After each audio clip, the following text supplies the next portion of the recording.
સુરતમાં આજે મેઘરાજાની ધમાકેદાર ઇનિંગ જોવા મળી છે। મોડી રાતથી શરૂ થયેલા વરસાદ અવિરતપણે વરસી રહ્યો છે, પરંતુ આ પહેલા વરસાદે જ પાલિકાની પ્રી-મોન્સૂન કામગીરીની ભારે ધજિયા ઉડાવી છે।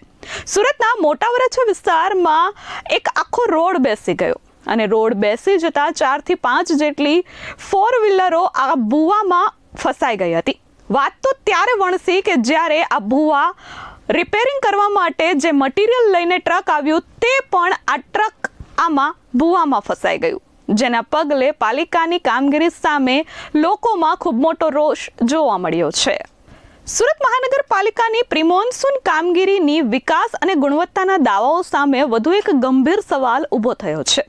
સુરત શહેરના મોટા વરાછા વિસ્તારમાં સામાન્ય વરસાદ બાદ જ અંદાજે 400 મીટર લાંબો રસ્તો ધસી પડતા પાલિકાની કામગીરી પર ગંભીર પ્રશ્નો ઉઠી રહ્યા છે।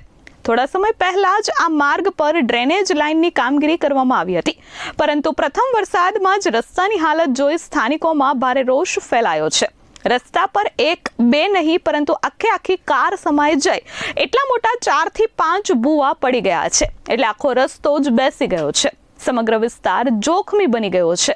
આ ઘટનાની જાણ થતાં પાલિકા તંત્ર દોડતું થયું હતું અને તાત્કાલિક અસરથી રસ્તો વાહન વ્યવહાર માટે બંધ કરી દેવામાં આવ્યો હતો। ભૂવા પૂરવા માટે જેસીબી સહિતની ભારે મશીનરી સ્થળ પર મંગાવી કામગીરી શરૂ કરવામાં આવી હતી।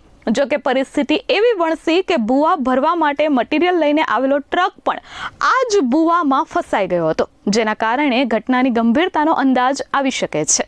સામાન્ય વરસાદમાં જ રસ્તો ધસી પડતા સ્થાનિકોએ પાલિકાની કામગીરીની ગુણવત્તા સામે સવાલો ઉઠાવ્યા હતા।